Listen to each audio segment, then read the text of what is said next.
سہ ملکی سیریز کا فائنل معرکہ پاکستان اور نیوزی لینڈ کے درمیان ٹاکرا، شاہینوں کے پروڈیوس کے خلاف بیٹنگ جاری۔ پاکستان نے 3 کھلاڑیوں کے نقصان پر 54 رنز بنا لیے۔ فخر زمان 10 اور سعود شکیل 8 رنز بنا کر آؤٹ ہوئے۔ دونوں ٹیموں کے کھلاڑی سیریز اپنے جیتنے کے لیے پرعزم۔ قومی ٹیم میں ایک تبدیلی، محمد حسنین کی جگہ فہیم اشرف کو پلینگ 11 کا حصہ بنایا گیا۔ بابر اعظم نے ون ڈے کرکٹ میں 6000 رنز مکمل کر لیے۔ بابر اعظم نے 123ویں اننگز میں یہ اعزاز حاصل کیا۔ ہاشم آملہ کا ریکارڈ برابر۔ بابر اعظم نے تیز ترین 6000 رنز بنانے میں کوہلی کو پیچھے چھوڑ دیا۔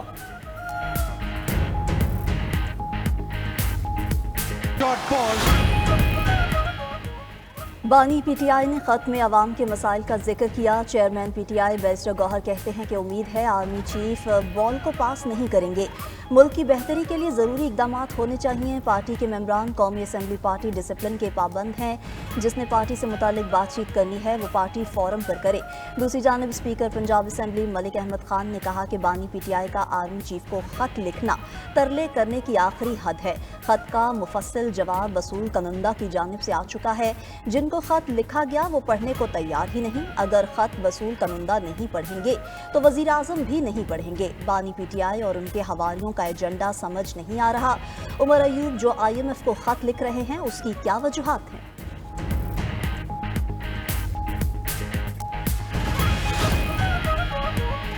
پی ٹی آئی سینیٹر علی ظفر نے کہا کہ حکومت نے عوام سے احتجاج کا حق چھین لیا۔ پیکا ایکٹ کے ذریعے آزادی اظہار رائے کو ختم کر دیا گیا۔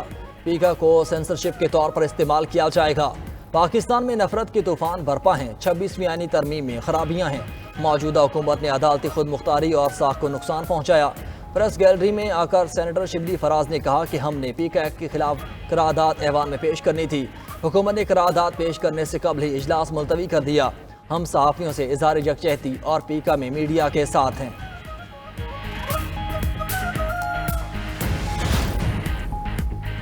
سینٹ میں انسانی اسمگلنگ کی روک تھام سمیت 3 اہم بلز منظور۔ انسانی اسمگلنگ کی روک تھام، بیرون ملک بھیک مانگنے اور نو عمر لڑکیوں کو جسم فروشی کے لیے بیرون ملک بھجوانے کے خلاف بلز منظور کیے گئے۔ ان جرائم میں ملوث افراد کو 3 سے 10 سال قید اور جرمانے کی سزائیں دی جائیں گی۔ وزیر قانون اعظم نذیر تارڑ نے تینوں بلز پیش کیے۔ تینوں بلز متفقہ طور پر منظور کر لیے گئے۔ سینٹ میں پرامن جلسے کے حوالے سے قرارداد بھی منظور کر لی گئی۔ قرارداد قائد حزب اختلاف شبلی فراز نے پیش کی۔ متن میں کہا گیا کہ پرامن جلسہ پی ٹی آئی سمیت تمام سیاسی جماعتوں کا حق ہے۔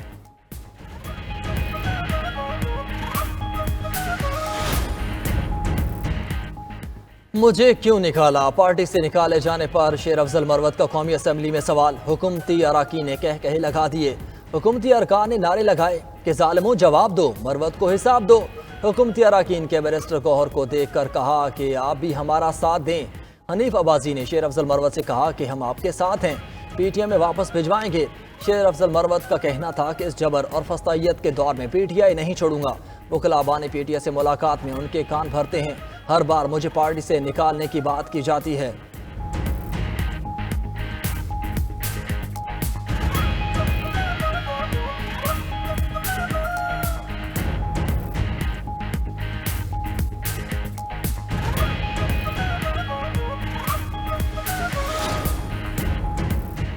پاکستان کا امریکہ کی جانب سے بھارت کو اسلحے کی فراہمی پر تحفظات کا اظہار۔ ترجمان دفتر خارجہ شفقت علی خان کہتے ہیں امریکہ کے اس اقدام سے جنوبی ایشیا کے امن میں عدم استحکام پیدا ہوگا۔ پاکستان سے متعلق بھارت اور امریکہ کا مشترکہ بیان غلط اور بے بنیاد ہے کہ ترک صدر نے تجارتی اور سرمایہ کاری تعلقات بڑھانے پر زور دیا۔ ترک سرمایہ کار پاکستان میں سرمایہ کاری کے خواہش مند ہیں۔ دونوں ملکوں نے عالمی اور علاقائی صورتحال پر تبادلہ خیال کیا۔ اتفاق کیا گیا کہ افغانستان کے اندر دہشت گردوں کی محفوظ پناہ گاہیں نہیں ہونی چاہیے۔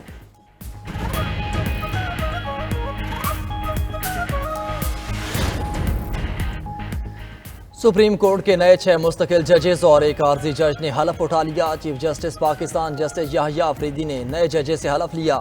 تقریب حلف برداری سپریم کورٹ میں پہلی بار عدالتی احاطے کے اعلان میں منعقد کی گئی۔ جسٹس عامر فاروق، جسٹس اشتیاق ابراہیم، جسٹس شکیل احمد، جسٹس شفیع صدیقی، جسٹس صلاح الدین پنہور اور جسٹس ہاشم کاکڑ نے عہدے کا حلف اٹھایا۔ جسٹس میاں گل حسن اورنگزیب نے عارضی جج کے عہدے کا حلف اٹھایا۔ تقریب میں سپریم کورٹ اور ہائی کورٹ کے ججز، attorney general, supreme court bar, Pakistan bar کے عہدیداران اور سینئر وکلاء نے شرکت کی۔ گزشتہ روز حلف برداری کی تقریب ملتوی کر دی گئی تھی۔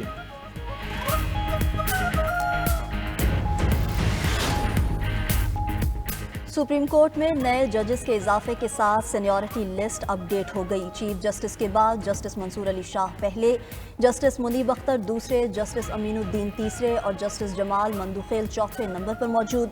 जस्टिस मोहम्मद अली मजहर का 5वां, जस्टिस आयशा मलिक का सीनियरिटी में 6ठा नंबर, जस्टिस अतहर मिनुल्लाह 7वें, जस्टिस हसन अजहर रिजवी 8वें नंबर पर मौजूद। जस्टिस शाहिद वहीद, जस्टिस मुसरत 10वें, जस्टिस इरफान का 11वां नंबर, justice Naeem Akhtar Afghan seniority list में 12वें, जस्टिस शहजाद मलिक 13वें और जस्टिस अकील अब्बासी 14वें नंबर पर। जस्टिस शाहिद बलाल का 15 नंबर है। जस्टिस हाशिम काकर सीनियरिटी में 16वें और जस्टिस शफी सिद्दीकी 16वें नंबर पर हैं। जस्टिस सलाहुद्दीन 18वें, जस्टिस शकील अहमद का सीनियरिटी में 19वां नंबर। सुप्रीम कोर्ट में हलफ बर्दारी तकरीब के बाद जस्टिस मंसूर अली शाह की सहाफ़ियों से गैर रस्मी गुफ्तगू। सहाफ़ी ने सवाल किया कि सुना है आपके खिलाफ रेफरेंस आ रहा है। जस्टिस मंसूर अली शाह ने जवाब दिया कि रेफरेंस जब आएगा तब देखी जाएगी, कुछ गलत किया ही नहीं तो डर किस बात का, किसी से कोई ज़ाती अनाद या इख्तिलाफ नहीं। कमरे में मौजूद हाथी किसी को नज़र ना आए तो क्या कह सकते हैं। बाकी तमाम जजेस के साथ मुलाकात होती है, इकट्ठे चाय भी पीते हैं। सहाफ़ी ने सवाल किया कि कहा जाता है कि आप लोग काम नहीं करते। जस्टिस मंसूर अली शाह ने जवाब दिया कि मुकदमात निपटाने की शरह देख लें, किसके कितने फैसले कानून की किताबों में शाया हुए सब सामने हैं। जस्टिस सरफराज डोगर ने कायम मकाम chief justice Islamabad high court का हलफ उठा लिया। सदर मुमलिकत आसिफ अली जरदारी ने कायम मकाम chief justice Islamabad high court से हलफ लिया। ऐवान सदर में chief justice Islamabad high court की तकरीब हलफ बर्दारी मुनक्किद हुई। सिंध हाई कोर्ट के कायम मकाम चीफ जस्टिस जुनेद गफ्फार ने भी ओहदे का हलफ उठा लिया। गवर्नर सिंध कामरान तिसौरी ने कायम मकाम चीफ जस्टिस से हलफ लिया। गवर्नर हाउस में होने वाली तकरीब हलफ बर्दारी में सिंध हाई कोर्ट के जजेस, बार ओहदेदारान और वकला बरादरी ने शिरकत की। दूसरी जानिब जस्टिस सैयद अतीक शाह ने कायम मकाम chief justice Peshawar high court का हलफ उठा लिया। गवर्नर खैबर पख्तूनख्वा फैसल करीम कुंडी ने कायम मकाम चीफ जस्टिस से हलफ लिया। तकरीब हलफ बर्दारी में वज़ीर आला खैबर पख्तूनख्वा अली अमीन गंडापुर समेत हाई कोर्ट के जजेस और सीनियर वकला ने शिरकत की। Justice Mohammad Ejaz Swati Balochistan high court के कायम मकाम चीफ जस्टिस के ओहदे का हल्फ उठाया। SAFC और GPI के तहत मुल्क की मईशत के इस्तेहकाम के लिए ज़रिए तरक्की जारी। Army chief general Asim Munir और अहम हुकूमती शख्सियात का GPI के मुख्तलिफ प्रोजेक्ट्स का दौरा, जारी ज़रई मनसूबों और मुख्तलिफ सहूलियात का जायज़ा। Smart agri farm, green agri malls और एग्री रिसर्च सहूलत सेंटर का इफ्तिताह कर दिया। शुरका को ज़रई शोबे की तरक्की के लिए इस्तेमाल होने वाली जदीद ज़रई मशीनरी का मुआयना भी कराया गया। आर्मी चीफ और वज़ीर आला पंजाब का ज़रई शोबे की तरक्की के लिए GPI की कारकर्दगी पर मुकम्मल इत्मीनान का इजहार।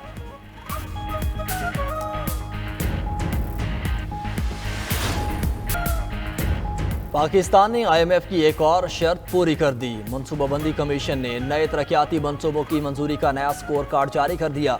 स्कोर कार्ड से आइंदा माली साल के PSDP को मज़ीद महदूद किया जाए। मनसूबाबंदी कमीशन ने public investment procedure and parameter पर मबनी हिदायतनामा जारी कर दिया। दस्तावेज़ के मुताबिक स्कोर कार्ड के तहत PSDP में तरजीही मनसूबे शामिल किए जाएंगे।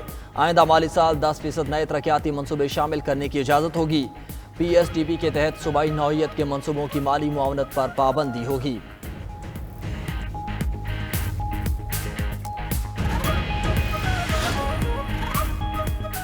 सुप्रीम कोर्ट में नए आने वाले 7 जजेस का बेंच तश्कील। चीफ जस्टिस याहिया आफरीदी की सरबराही में 9 रुकनी लार्जर बेंच ने मुख्तलिफ मुकदमात की समाअत की। लार्जर बेंच ने जमानत मनसूखी की 4 दरख्वास्तें मुस्तरद कर दी। जजेस में justice Musarrat Hilali, justice Aamer Farooq, justice Ishtiaq Ibrahim, justice Shakeel Ahmad शामिल, justice Shafi Siddiqui, justice Salahuddin Panhwar, justice Hashim Kakar, कायम मकाम जस्टिस मियां गुल हसन औरंगजेब शामिल थे।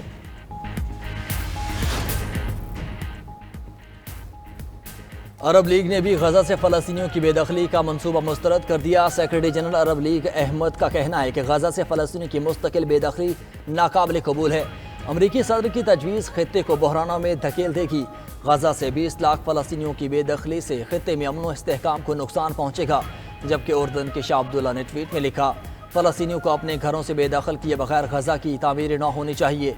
गजा में संगीन इंसानी सूरत हाल से निमटना सबकी तरजीह होनी चाहिए। हमास का कल 3 इसराइली कैदियों को रिहा करने का ऐलान। फ़लस्तीनी मज़ाहमती तंजीम हमास ने कहा कि जंग बंदी के सालिस मिस्र और कतर से बातचीत के बाद कल गजा से 3 इसराइली कैदियों को रिहा किया जाएगा। गजा जंग बंदी मनसूबे के अगले हिस्से में जाने के लिए कैदियों का तबादला करेंगे। हमास ने इल्ज़ाम लगाया कि इसराइल गजा में दाखिल होने वाली इमदाद, रिहायशी खैमे और भारी मशीनरी को महदूद इजाज़त दे रहा है।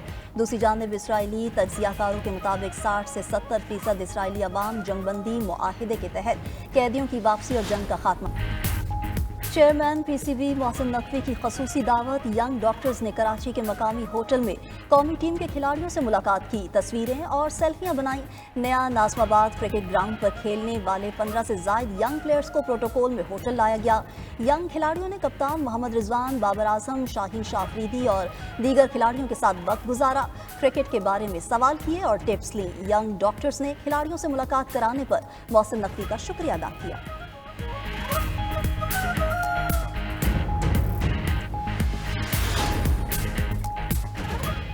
इस्लामाबाद में लगेगा जश्न बहारा का रंगारंग मुनफरिद मेला। वफाकी वज़ीर दाखिला मोहसिन नकवी ने जश्न बहारा के इंतजामात का जायज़ा लिया।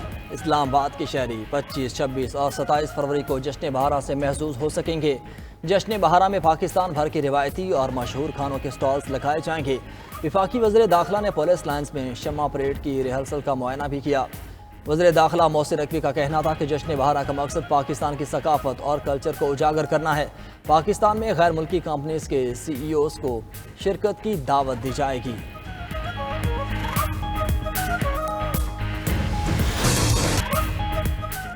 चोलिस्तान के सहरा में 20वीं जीप रैली। आज प्रिपेयर्ड कैटेगरी में गाड़ियों की पहली रेस। मुकाबले में 47 गाड़ियां शरीक, 3 खवातीन रेसर्स भी शामिल। प्रिपेयर्ड कैटेगरी के लिए 236 किलोमीटर तवील ट्रैक पर महारत का इम्तिहान। कल स्टॉक कैटेगरी के मुकाबले होंगे। 16 फरवरी को प्रिपेयर्ड कैटेगरी गाड़ियों की रेस का फाइनल राउंड होगा।